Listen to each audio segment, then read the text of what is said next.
Today's session is on energy data requirements for the BTR, and then in the next couple weeks, not next week, but the following week, we'll have a session on the transport data requirements. So although transport is a subsector of energy, we'll go a little bit deeper into transport requirements, considering that this is a big emitting sector in Suriname.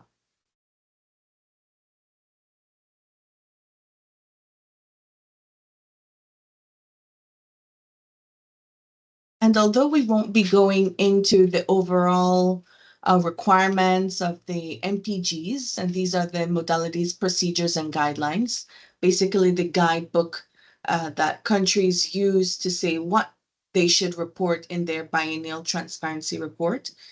We'll be focusing on one of the main chapters. As you can see, we have various chapters here.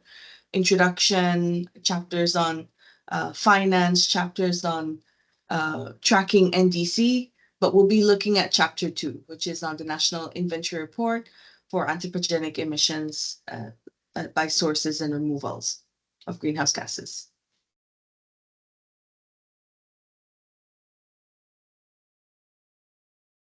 And the main the sector, some of the main highlights of the energy sector that we'll take a look at today is really getting to understand what the energy sector mainly comprises of. And I know you all are experts in energy and in your field, but when it comes to reporting on national greenhouse gases under these guidelines, under the IPCC guidelines or the Intergovernmental Panel on Climate Change, who have set out the guidelines, the energy sector is defined as activities where you may have exploration and exploitation of primary energy sources, where you convert these primary fuels to secondary fuels in refineries and power plants, transmission and distribution, and then also the use of fuels in stationary and mobile applications. And so the emissions that arise from these activities by combustion, by the use and utilization of these fuels, as well as the fugitive emissions, or those emissions or gases that escape without combustion, escape by means of process or by means of transportation, etc. And I didn't mention at the start, but please, during this session, if you have any questions, please feel free to raise your hand, or if you have something that you have that you'd like to come back to, you can also put it in the chat. So please feel free to stop me at any time. And we'll also have space for questions.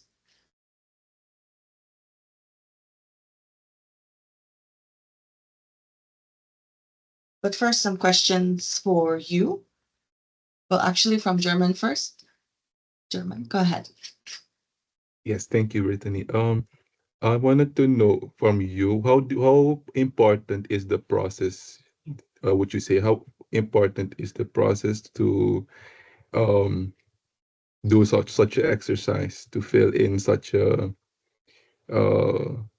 table or a tool? How important is it for someone to know the process, for you to be able to do such an exercise? Because Okay. I encountered this problem mainly in the IPPU sector. But for the energy sector, is it only important to know how much energy they use in the form of fuel, heavy fuel oil, which are every oil type, or is it also important to know the processes? How important Okay. would that be, would you say?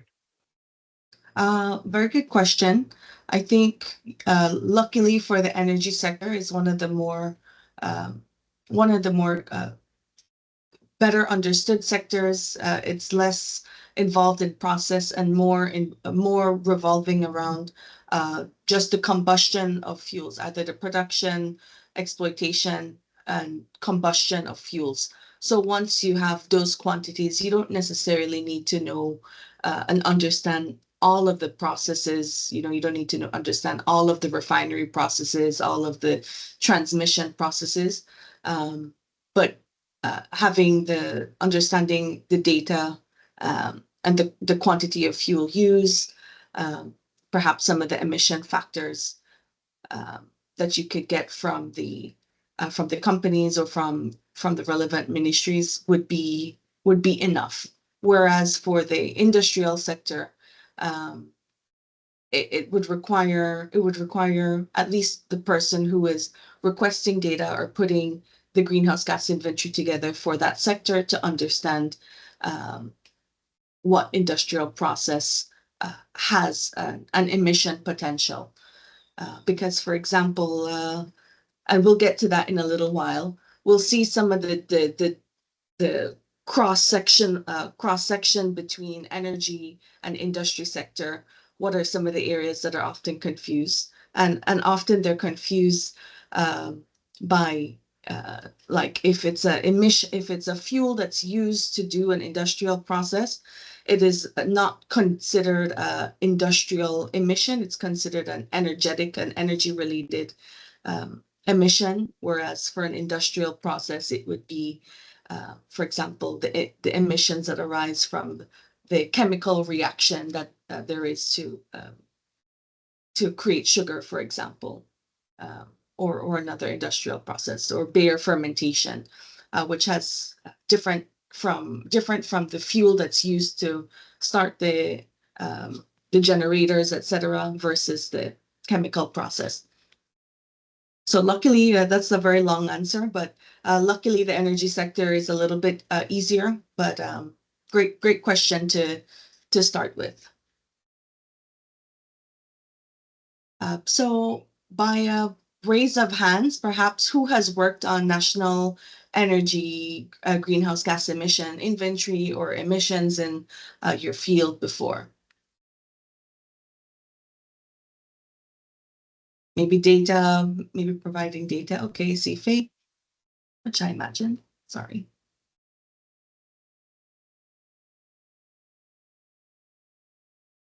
And any ideas of the main gases that are emitted in the energy sector?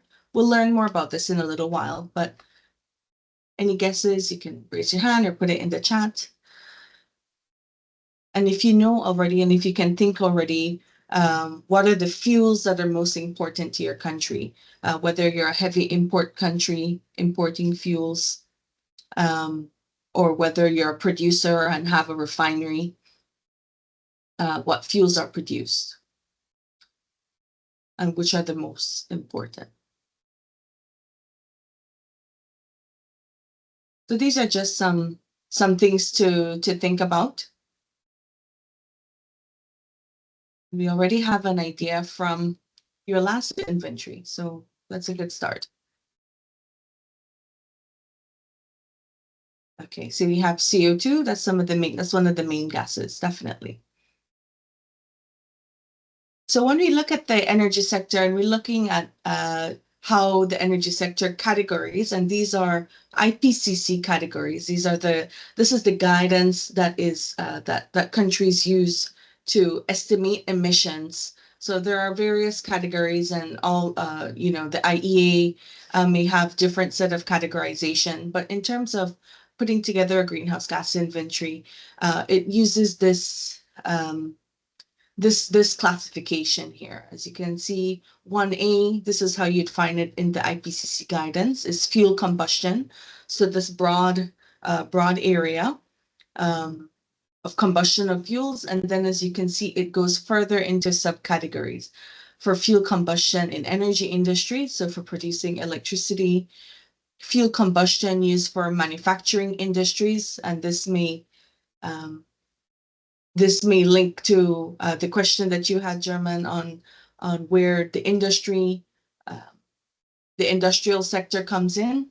So as you can see, maybe you have industrial process for sugar or rum, but the fuel combustion used for that still falls under energy, here under manufacturing.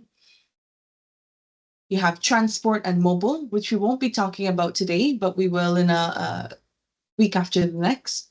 And we have commercial and residential. So you can split these up, and once data is available in this way, disaggregated, you can put for each of these. Fugitive emissions. So this is fugitive emissions of solid fuels. I don't believe you have solid fuels, unless I might be mistaken. Maybe there's coal.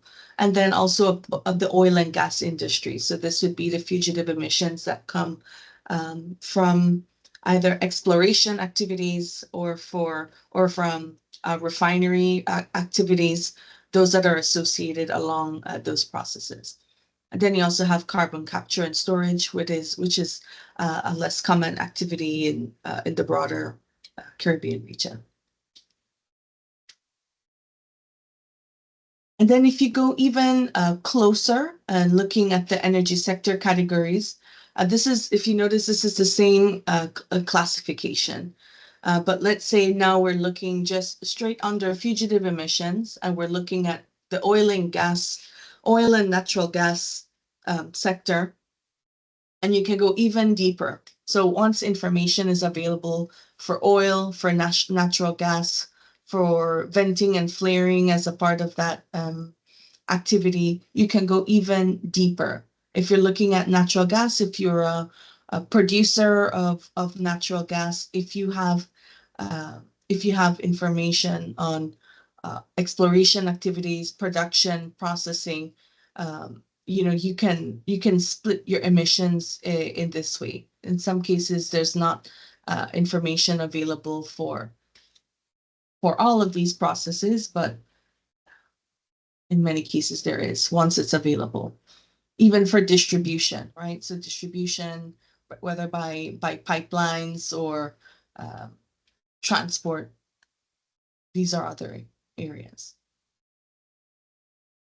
And the relevant greenhouse gases that are that result from energy sector emissions, because it's all combustion emissions. These are CO2 emissions and capture, in the case where you have CO2 capture, but there's CO2 emissions, methane emissions, and nitrous oxide, N2O emissions.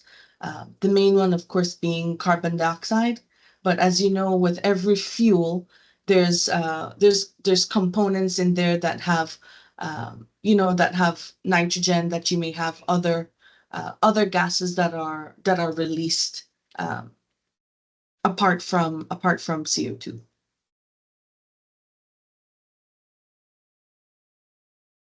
And so this is where we're going to start looking at some of the methodological issues before we get into the specific activity data. But this is just a highlight of what to expect when putting together an inventory, some of the things that us as inventory compilers or providers of data need to know.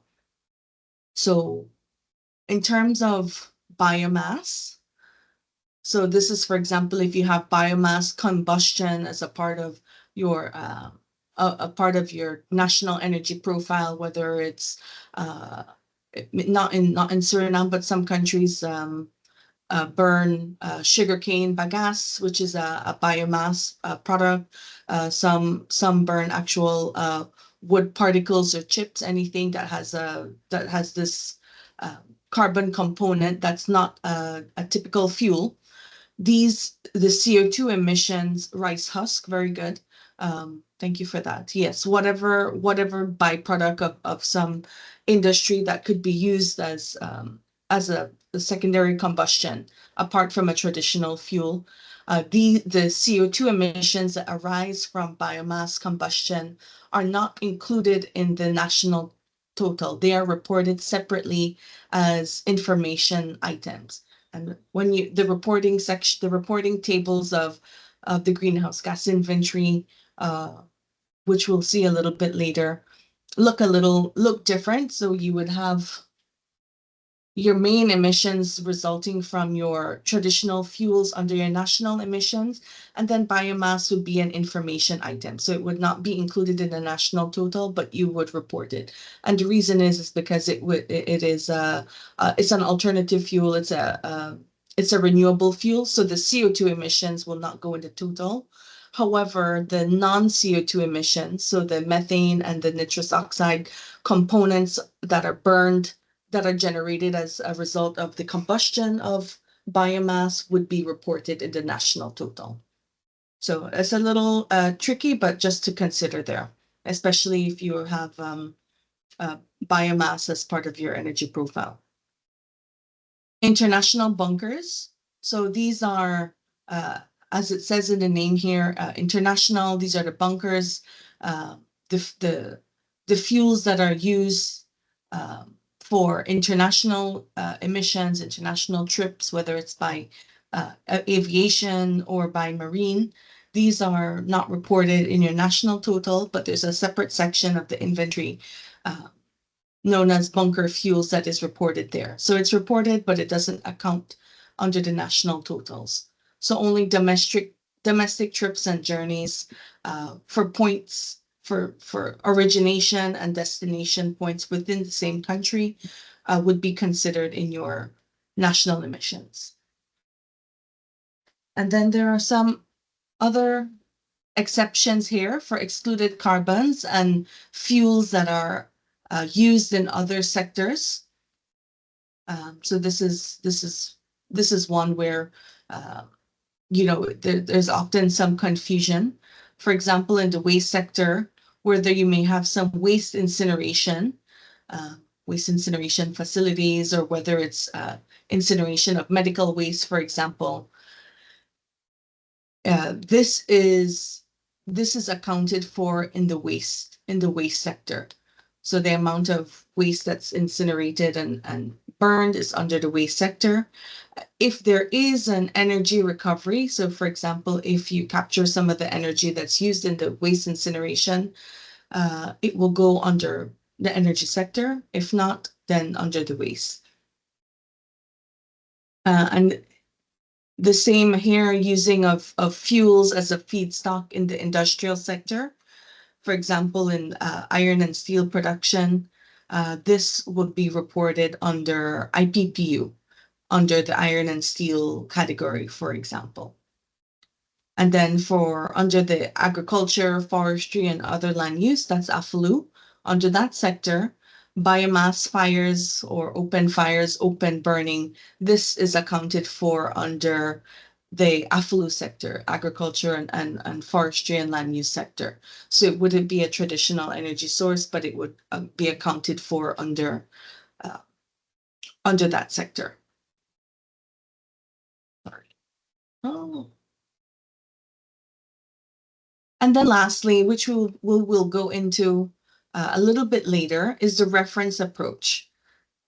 This is a term that's used in the IPCC guidance, and it's a methodological approach that helps countries to do a cross-check between the fuel consumption that they have in their country. So reference approach really is a top-down approach. So using the country's total energy supply data to calculate CO2 emissions. So this information is typically gotten from your energy balance, seeing what the total stock of fuel supply is in the country, and then comparing it with an activity-based approach or a bottom-up approach. So accounting for each individual sector, electricity, industrial, commercial, residential uses of energy, and make that comparison. And this is in place to ensure that there's some quality assurance and quality control in the quantity of fuels that are being used, so that because the energy sector is more than often the biggest emitting sector for all countries, and it is globally, it's the highest driver of emissions. This approach is in place to help countries keep things in check, to ensure that there is a fair comparison between the top-down and bottom-up approaches.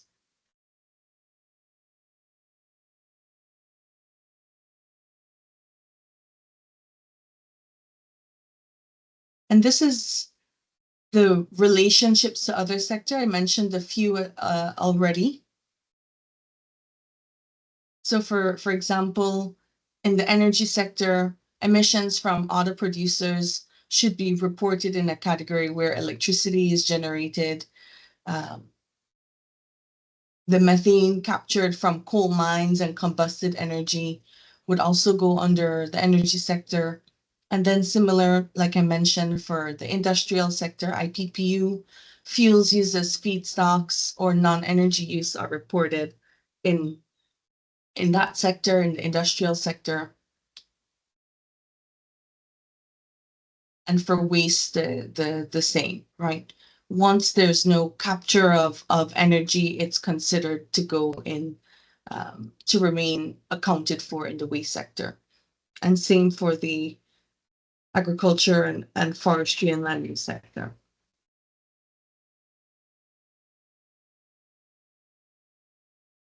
Okay, so this is where you help me now.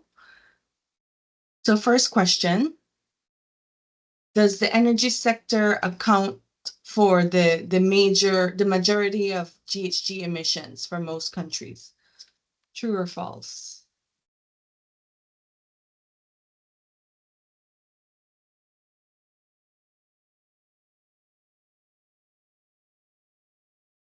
Don't rush all at once. I know this is a so easy question. It almost doesn't need a response. Okay, mostly true. Anybody disagrees? True, true. Okay.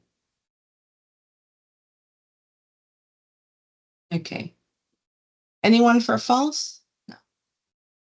Okay, so this is definitely true.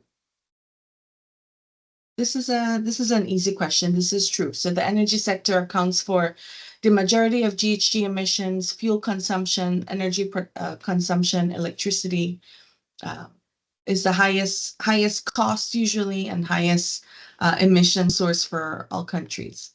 Very good. And I believe the same for Suriname. So number 2, and there are not so many questions, so don't worry too much. Fossil fuel combustion is defined by the IPCC as the use of fossil fuels in chemical reactions in industrial processes.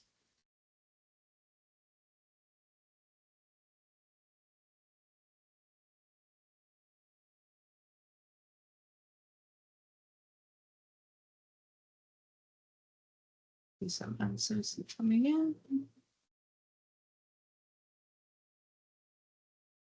Okay, we have one false. We have one, I think so, somewhere in the middle. We have some true, some false.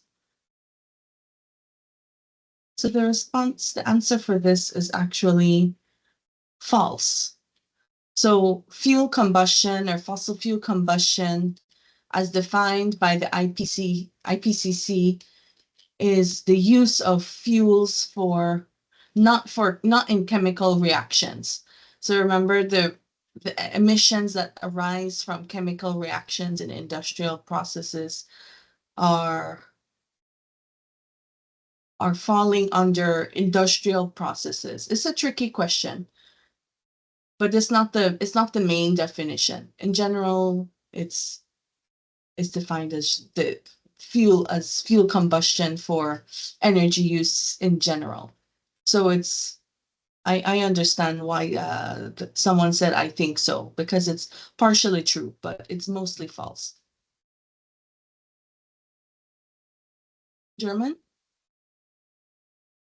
Maybe for clarification, there are different sectors identified for the IPCC or under the IPCC, and energy is separate from industrial processes because maybe they don't know that the energy sector is separate from the industrial sector. So you have different companies falling under the industrial processes or sector, but the energy sector is separate from those.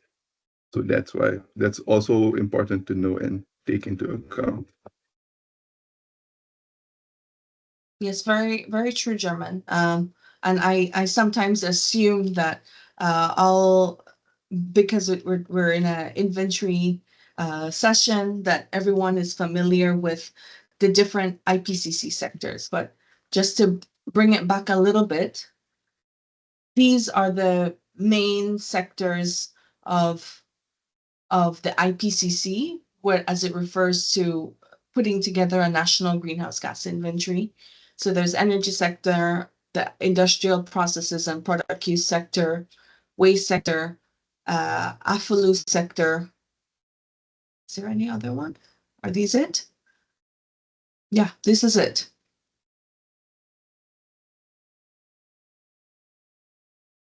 Yeah, these are the main sectors. So for those of you who have are not familiar with IPCC guidance or have looked at a national greenhouse gas inventory, when you split up your the national emissions for the country, they're classified in these main sectors.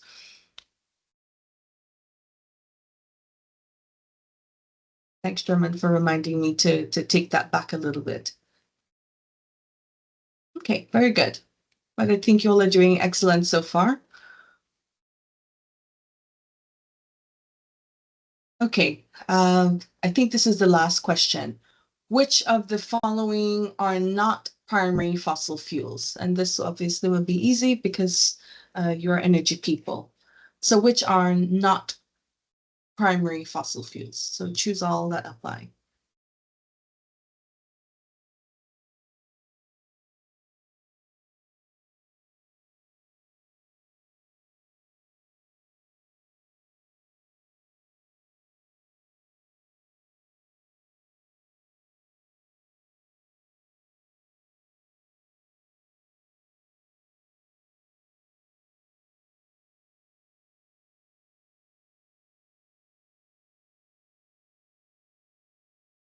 Any guesses?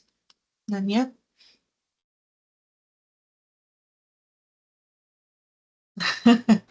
Yes, not many of these are not even fuel sources, primary fuel sources in our countries, in our region.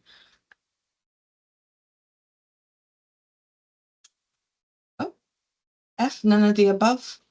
Actually, the only secondary fuels here are gasoline and petrol, and primary fuels are the primary fuels, the fuels that are obtained as they are in their first their first stage of life, and then after refining and um, cleaning it up, it's transformed to a secondary fuel or a usable.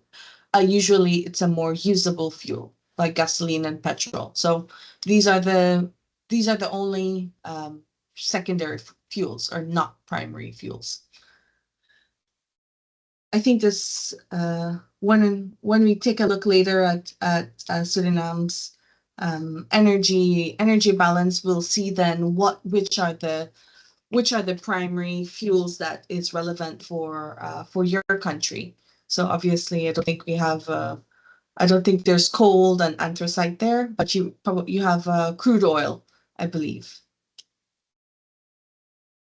Okay, so thanks for participating in that little session there. That's just to keep us keep us fresh mentally as we go on.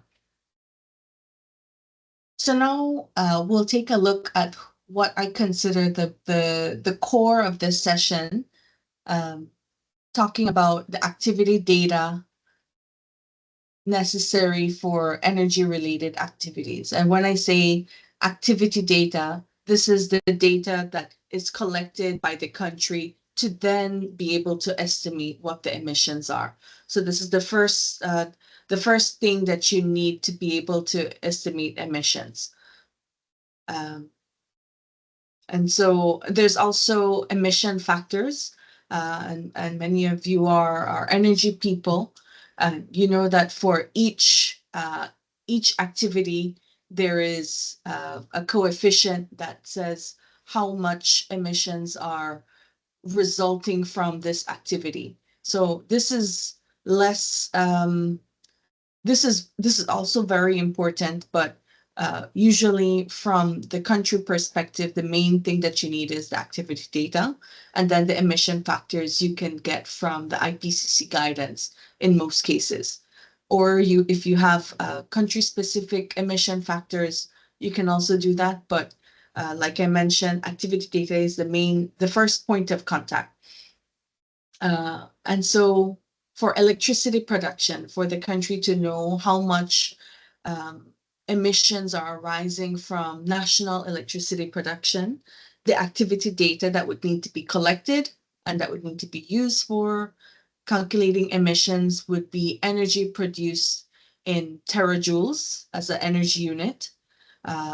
Sometimes you don't have this in this energy unit right away. So you may have this data in, like, for example, barrels of oil, or a mass, or in mass, for example, um, if it's a solid fuel, if it's coal or some other type of solid fuel, then you would have it in a mass unit in kilograms or tons, for example, not kilograms. For road transportation, some of the main activity data that you would need is distance in kilometers or miles, but mainly you would need to know how many vehicles are on the road. That's an important activity data that you would need. For coal production, tons of lignite produced from a mine. For transport of CO2, I don't think this is a relevant activity, but the volume of CO2 transported. So this is just a start. We'll get to look a little bit more into what it looks like for each of these subcategories.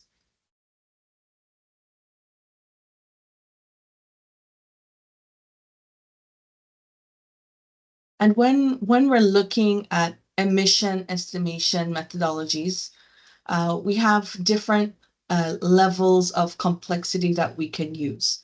So I mentioned in the previous slide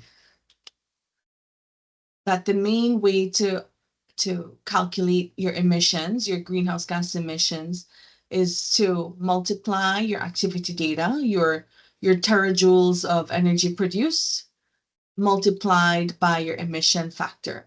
So how much CO2 is released per terajoule of energy produced from coal or from crude oil, for example. So the multiplication of these two will give you your emissions. And so there are different levels of complexities. The most basic is tier 1, and many in the region, including Suriname, uses tier 1 methodologies for its energy sector.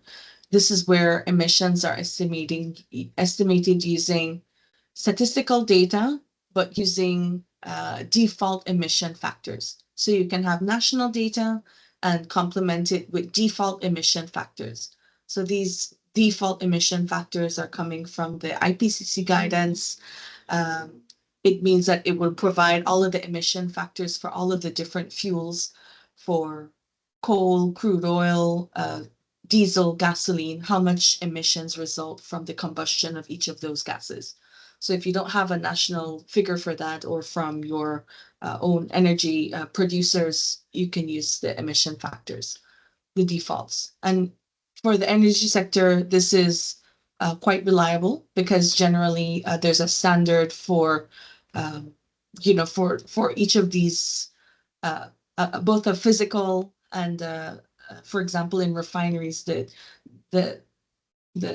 substance of each of these fuels don't vary much, between country to country, for example.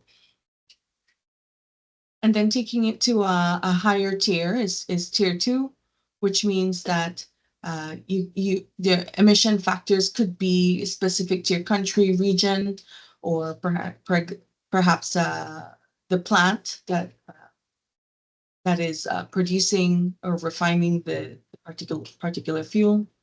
And then even further, you can get to tier 3. So tier 3 methodologies provide more accurate estimates for non-CO2 emissions. So these are the other gases, the methane and the nitrous oxide, that have a high emission potential. And so it gets a little bit better to understand what the total emissions are from the gas, because carbon dioxide is well understood, but sometimes it's these other non-CO2 gases that that vary more than the CO2 component. But just to let you know that tier 1 is also fine, and if possible, going to higher tiers is the recommendation if if a particular energy sector category is considered one of your country's key categories or one of your country's highest emission sources, then you consider going to higher methodologies, higher tiers.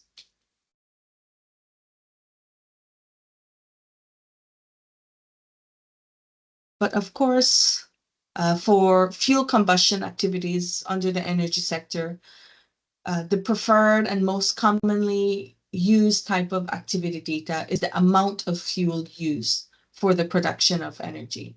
And data should, at a minimum, be disaggregated by fuel type. And this is important because you have different emission factors for each type of fuel. Each type of gas has a different amount of emissions that's generated as a result of its combustion. So at a minimum, disaggregated by the type of fuel. It's German. So please go ahead. Yes, Brittany, thank you again. Um, with regards to the activity data for energy, um, I know for EBS, for example, we know how much they use, they can report it, and we know it. But for the smaller companies, for example, Newmont Gold Mine, it's a gold mine company.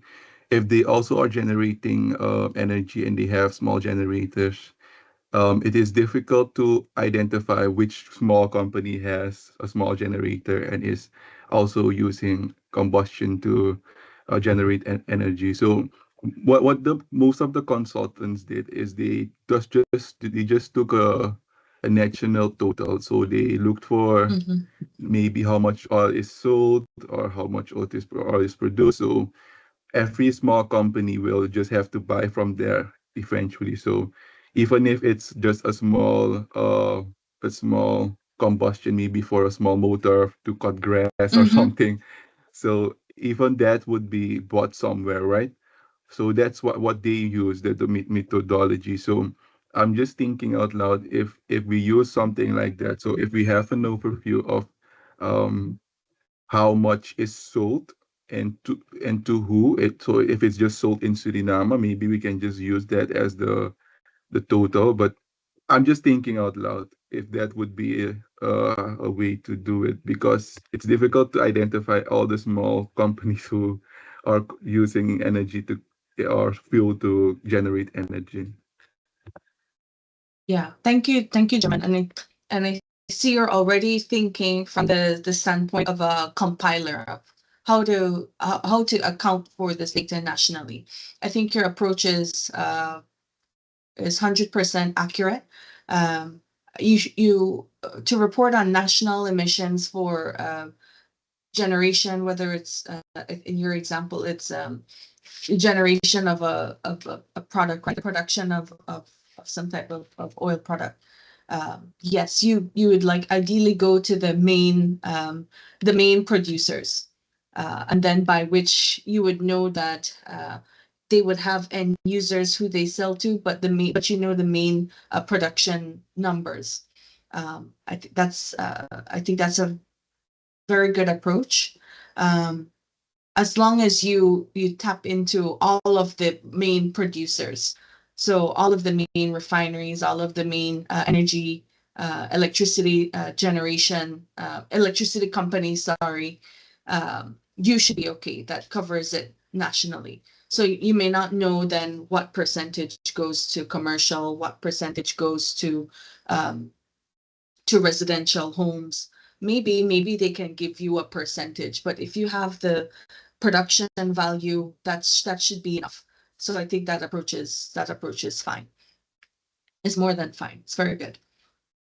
Because sometimes in the case for countries where they don't want to say how much each company is doing, they put the numbers together anyway. So it's not important to have them separated by company as long as you put the main production values together. But I'm sure from each of those producers, you'd be able to get this data disaggregated by type of fuel, right? So that's the main important part. And then in cases where this information is not available, other proxy data may be used. So for example, if you don't have the quantity of fuel that is used or that is combusted, you can use the amount of electricity that's consumed, and you do like a back recalculation of, for this amount of electricity that's consumed, how much fuel was used for that. So there's ways to find what your activity data is.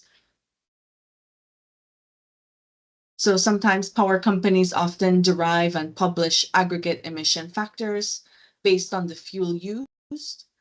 This is another situation. I don't think this is a situation for your case, but in some cases where you have a national emission factor, but it's an aggregate of the combination of fuels that they use for electricity generation, you can use that.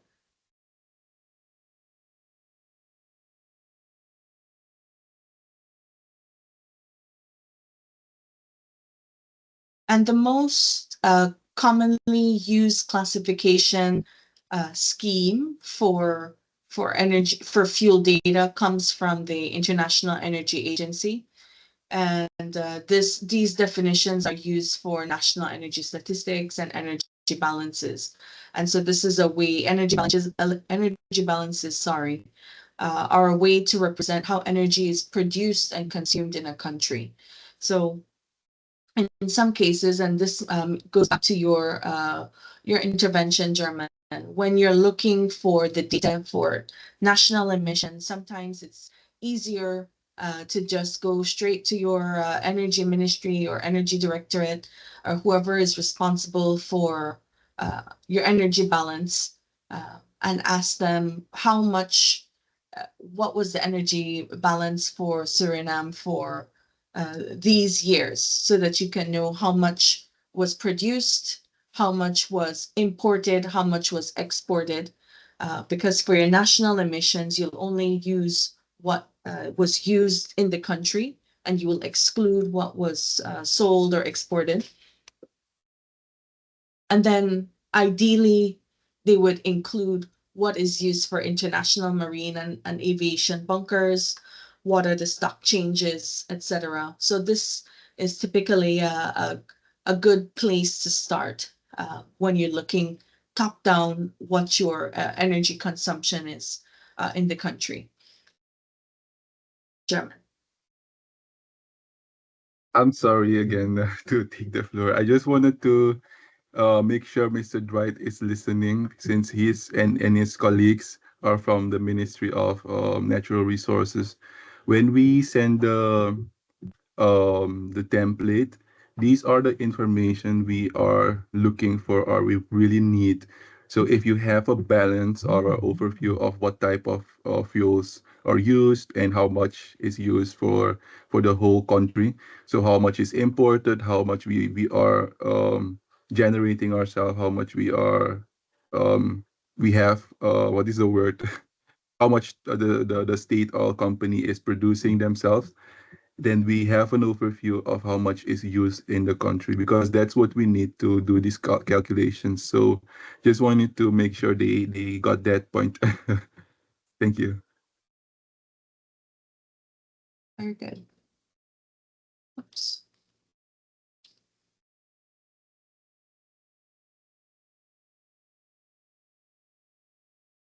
No, very good. I think that's a good point to make. And I also put in the chat, German and colleagues from Ministry of Natural Resources, the source that I got this energy balance from. This is actually Suriname's energy balance from 2021. It's on UN Energy Statistics. Sometimes you have them on OLADE, or sometimes they're on the IEA website. I'm unclear the source of this data. I'm sure the ministry would have what the official values are, or whether or not you contributed to this energy balance. But this as an outsider looking in, looking for information, some of this information I see is available up to 2021. So this is a good things to consider, perhaps German from the climate change unit to have these discussions, because sometimes even if you don't send information exactly in the same template, if you have an energy balance or something that looks like this, if you share that as a part of the data required, then the consultant or the ministry who is working with the data can then find ways to put the data in the way that it's needed for emission estimations.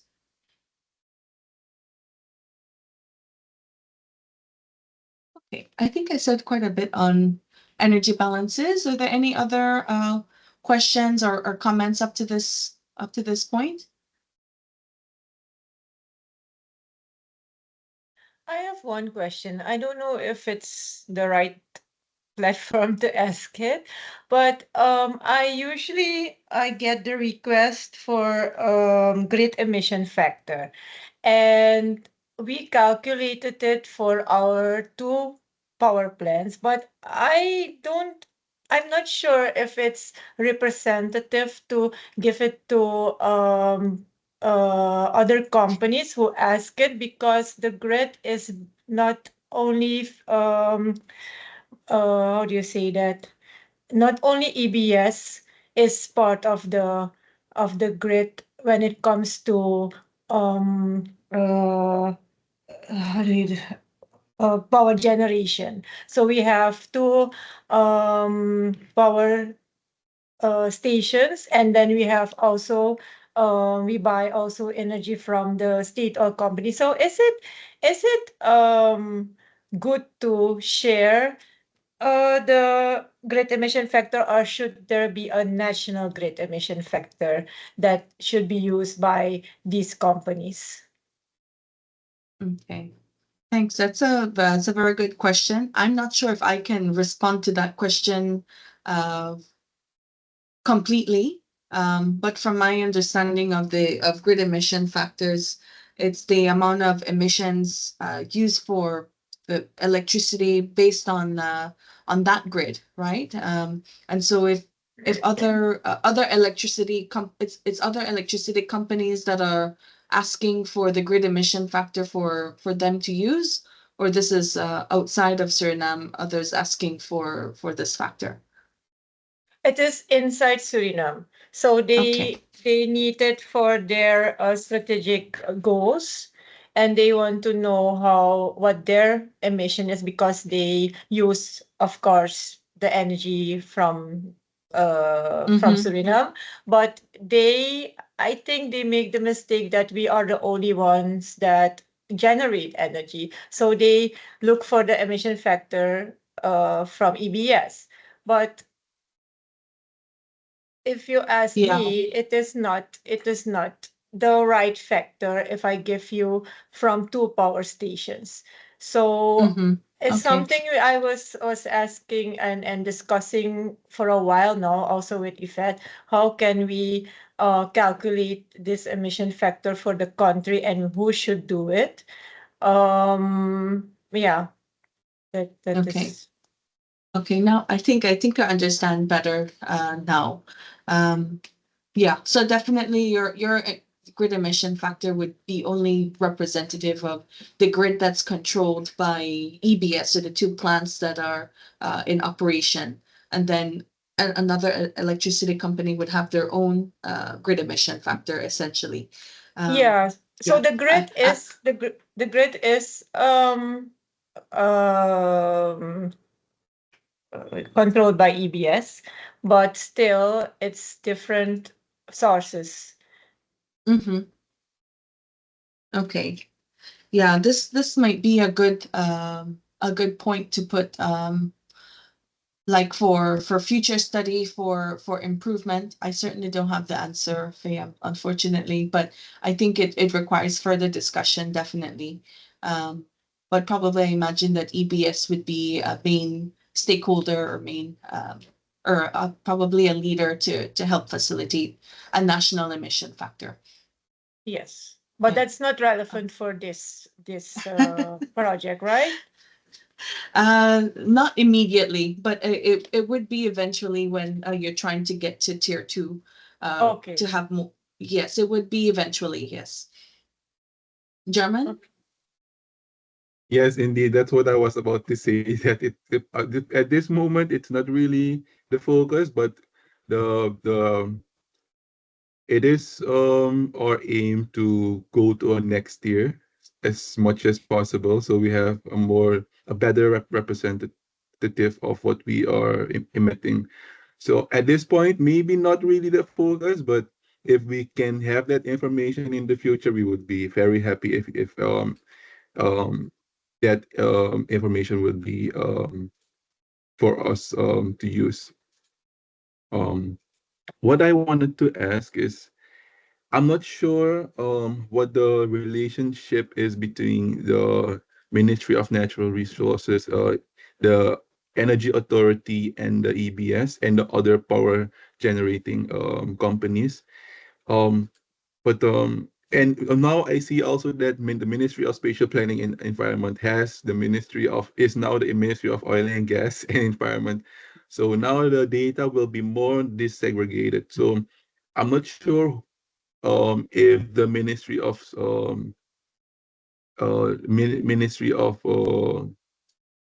Natural Resources really has an overview of all these information, or we have to go to the departments or the different companies who are in the implementation of these things. So I know the Ministry of Natural Resources is producing, they are busy with policy and other things.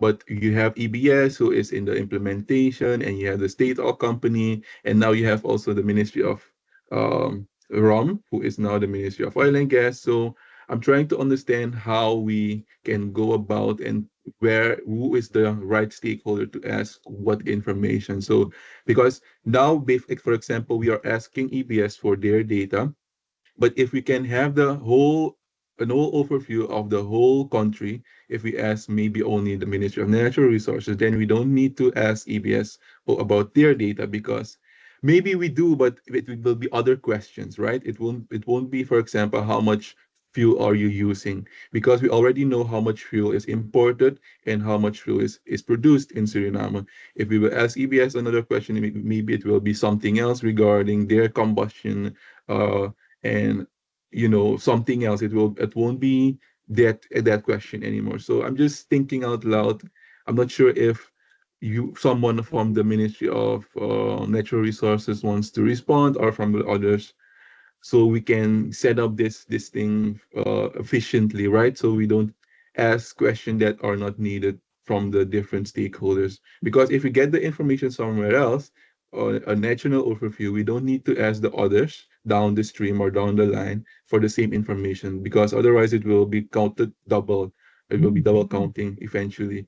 So I'm not sure if my point is clear, but I was just thinking out loud and wanted to share that.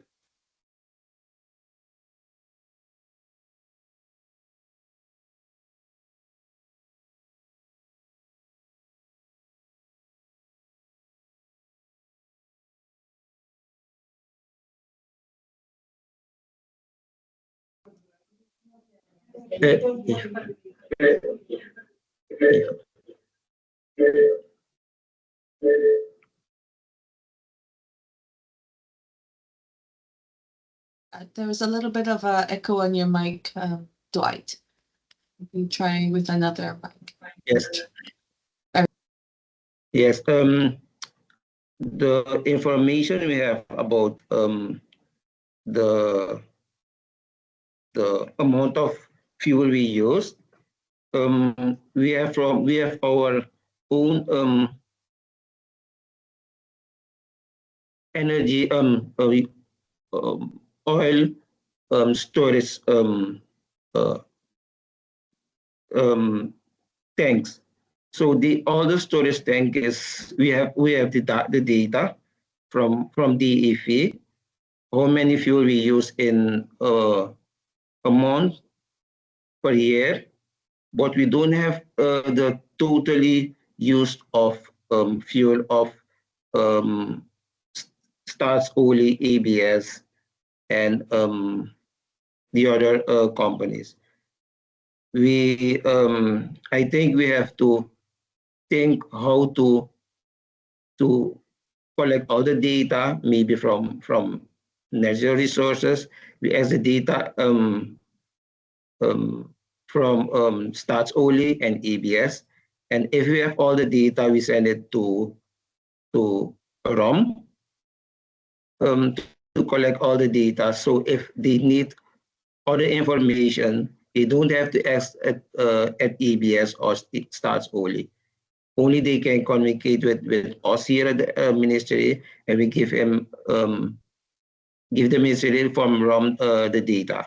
I think that's one option we can implement to collect all the data from one point.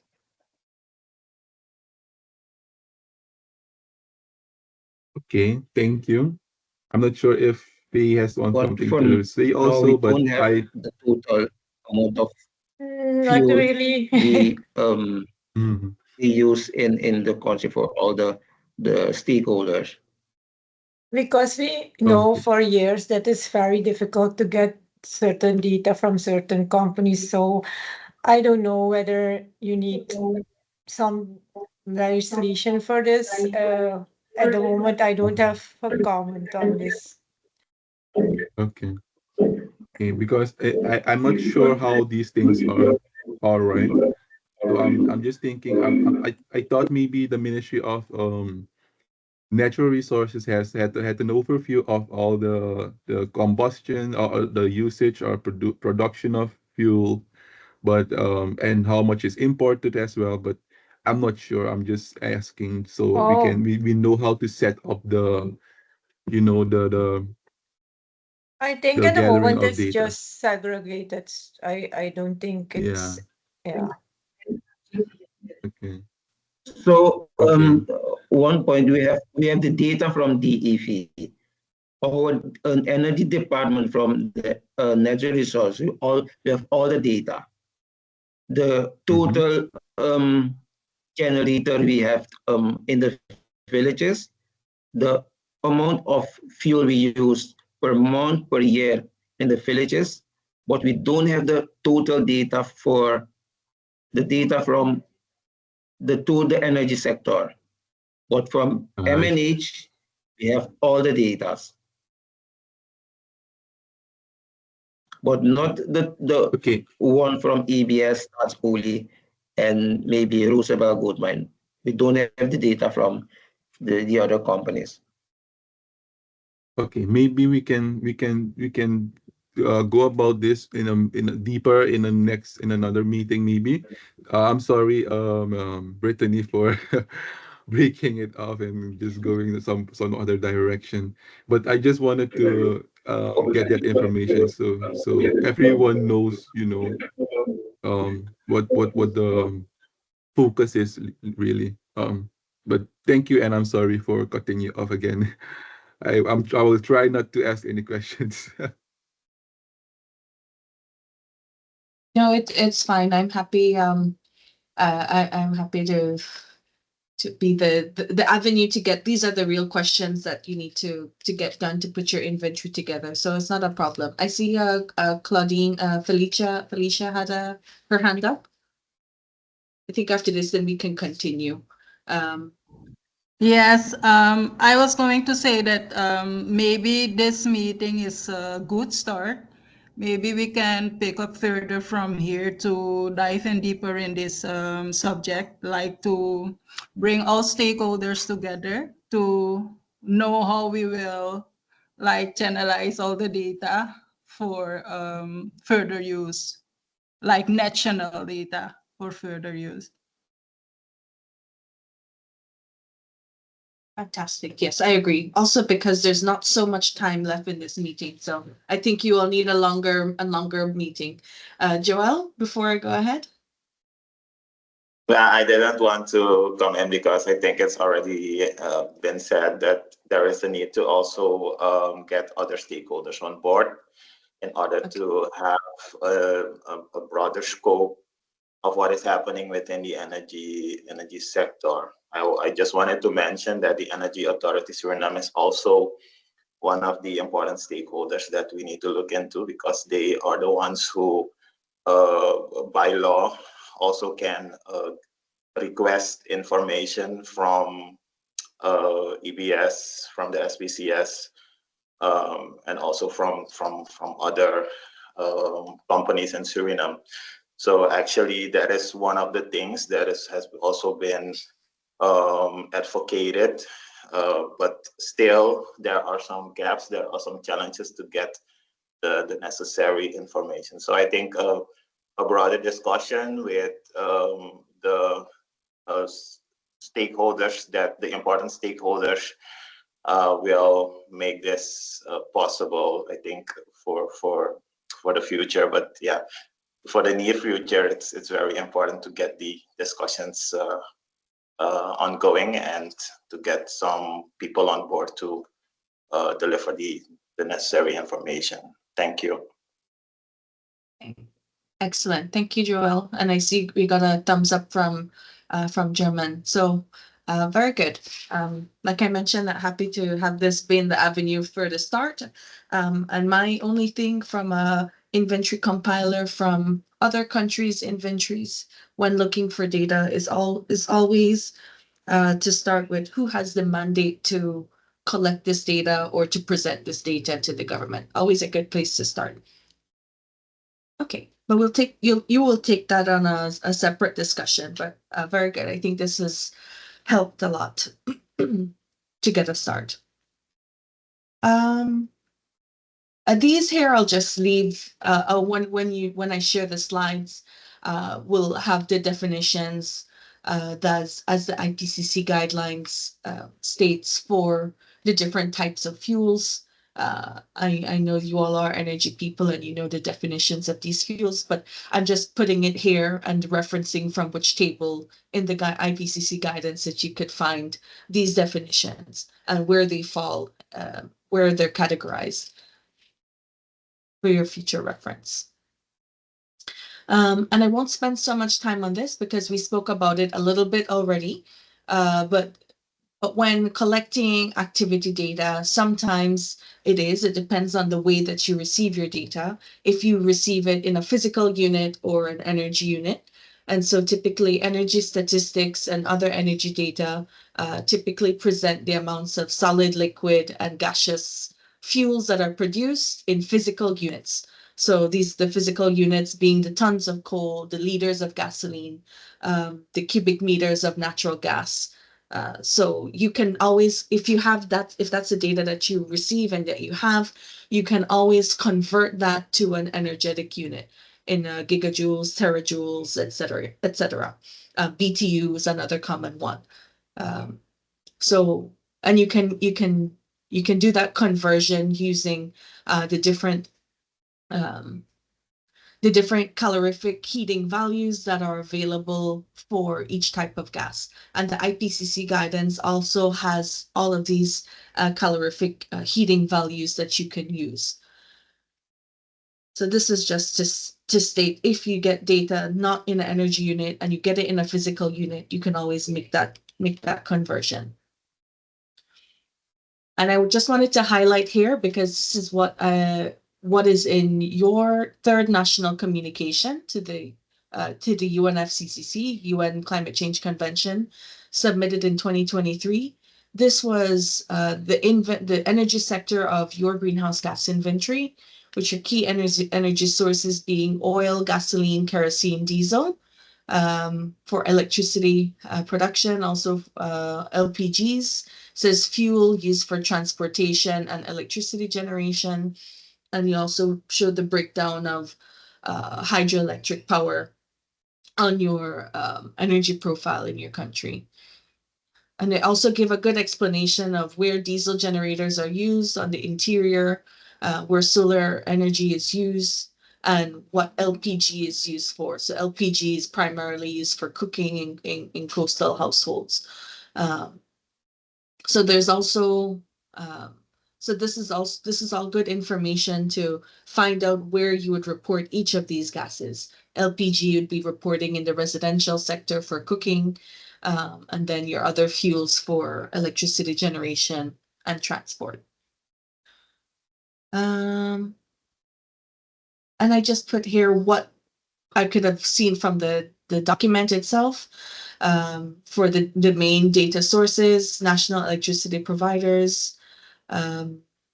This is this a state oil company? This first one, my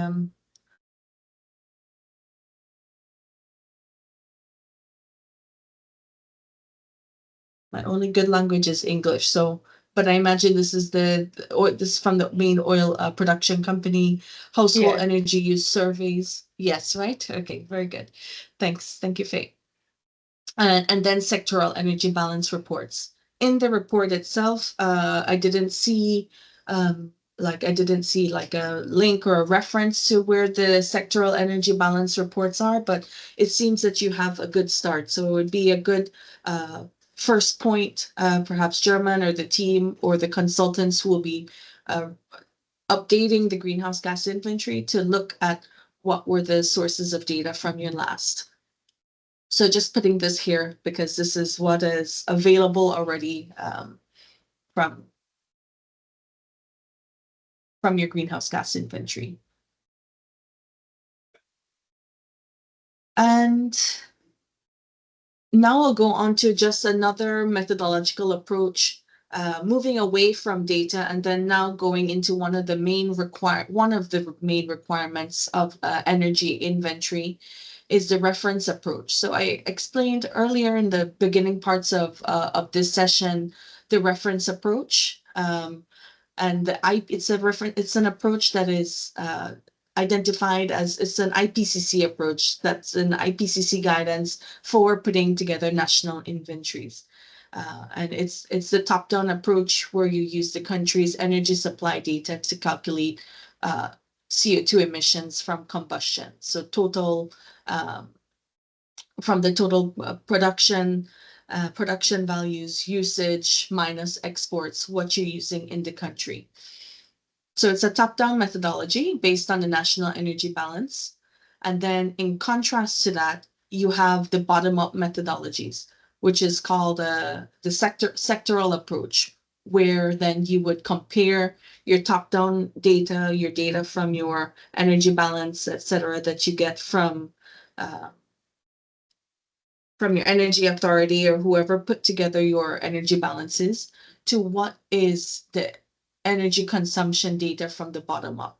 So although this goes back to one of the questions that you asked, German, whether to collect data just from the top, just from the energy balance, it's still also good to collect data at the sector level. So for example, like if in this last inventory you had household surveys for LPG usage, you had data specifically from individual electricity providers. It's good to have a combination of these because one of the requirements is to do this comparison between top down from your energy balance to bottom up, where you use their individual energy sources and you calculate your emissions and you compare them. And the main reason is because this is in place is to ensure that you calculate what is the main difference between these two approaches. If you have a very high difference, sometimes the acceptable range is to have like about 2 to 5%. 5% is still pretty high, but if you can keep it between 2 to 5% difference, then it's acceptable. In some cases, if you have it much higher than that, then you know that you are not accounting or over accounting for emissions in your energy sector on one or the other. And so just an important note is that the reference approach is based on an assumption that once carbon is brought into a national economy in the form of a fuel, it is either released into the atmosphere in the form of a greenhouse gas, or it's diverted. So so once this is why it's called top down. So it's assumed that whatever is in the country is used, or if not, it's going into some other process within the same system. There are no losses, and it covers only carbon dioxide. So that's why you would also have a difference with your sectoral approach, because it accounts for all the other gases as well, the methane and the N2O. These are the steps. We won't go too much into detail, but the point here is that large differences should be explained. And the first step is estimating the apparent fuel consumption in its original units. You convert it to an energy unit, to terajoules or to BTU. You multiply it by the carbon content to compute the total carbon in those fuels. You exclude what is not excluded of the carbon, and then you convert it to CO2 emissions. Seems easy on a step like this. It is not so bad to do, but this is the simplified version of it. And just to mention, there in the IPCC software, the software that's used to estimate emissions has a tool for this. So it makes it a little bit easier, also considering that Suriname used the IPCC software tool in its last inventory. You can use the tool again to enter it. So you don't have to, it aids you a bit. And so you can see here, this equation at the bottom. This is your apparent consumption. CO2 emissions equal your apparent consumption minus excluded carbon. And this is the certain carbon content that is excluded from the fuel, because there's a certain component of carbon in each fuel that is not combustible. So that's the carbon that you exclude, to get very technical, and multiply it by the emission factor. And then to understand what the apparent consumption is, what is actually used in the country, it's the production plus import minus export minus your international bunkers minus stock change. So if you recall, going back to your energy balance, this is where you would find this information. For all of your different types of fuels, how much is imported, plus your production minus your import, minus your exports, minus your international bunkers, right? Because those are not used in the country.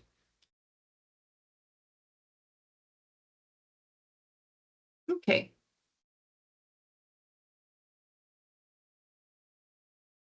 And also a part of this reference approach and explaining the differences between reference and the sectoral approach, it's important to describe some of the reasons why you think that you have differences between these two approaches. Sometimes it comes down to statistical differences between energy supply and energy consumption, or mass imbalances between fuel entering and exiting a refinery. Sometimes it could be that you're using net calorific values of primary fuels rather than when they're converted to their secondary fuels. There are various reasons.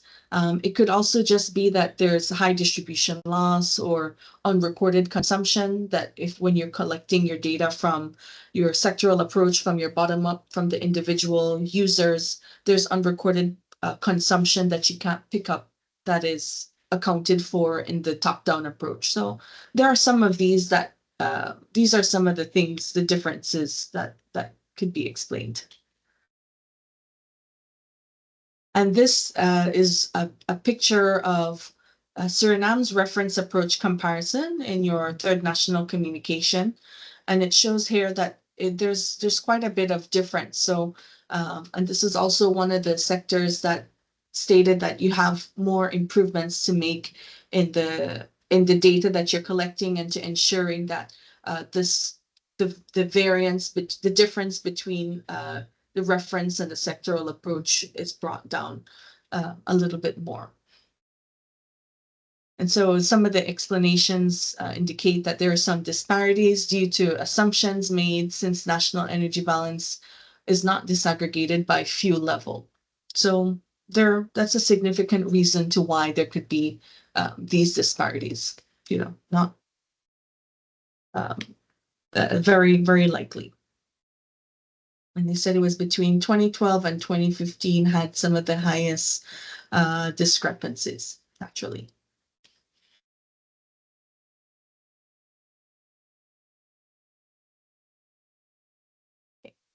We're coming down to it.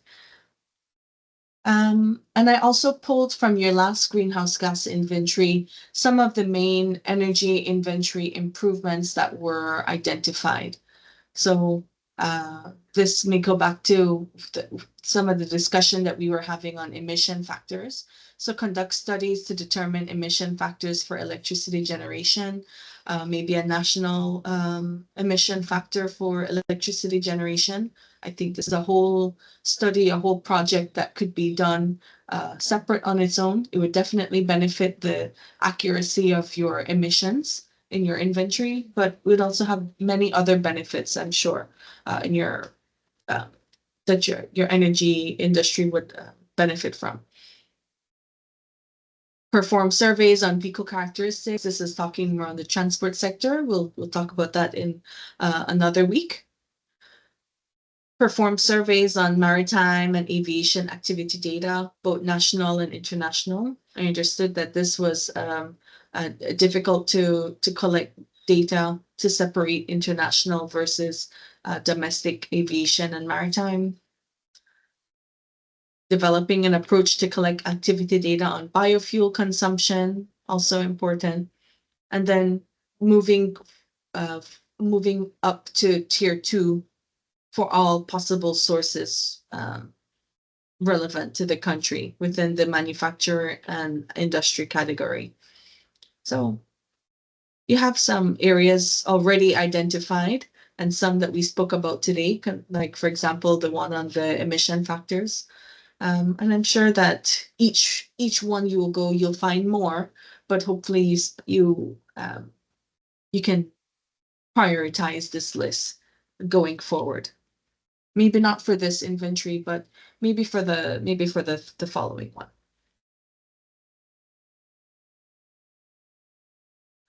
And I wanted to show here an example. We've seen already example of activity data for the energy sector individually, but I wanted to show you a live example of how a country collects and stores its data for the energy sector. And this is just for the IA1, the energy industries category. As you can see here, electricity generation, power generation, heat plants, and heat plants here. So having it disaggregated by the fuel is important. So we have electricity generation using gas and diesel oil, using crude oil, using residual fuel oil, natural gas, and then having it by year. In this case, the unit being used is energy unit in terajoules. In this case, the data was already converted before it was stored here. But this, I think, is a good example of how you can maintain your data or in some similar fashion, right? So that you can see year by year and save it in this way before putting it in the inventory, in the IPCC software, to calculate. Also, because as a part of the greenhouse gas inventory report, apart from reporting the emissions, technically what should be reported is the activity data as well that's used. So total quantity, or in this case, energy unit of each of the fuels used for electricity generation. So very important for reproducibility of your inventory and for continuation as you add 2 more years every few years. But from me, this is all I had for today on the energy sector, on data and methodologies regarding the energy sector. And so I'd just like to say thank you very much for your attention. Thank you very much for your participation and the questions and the interaction that you've had.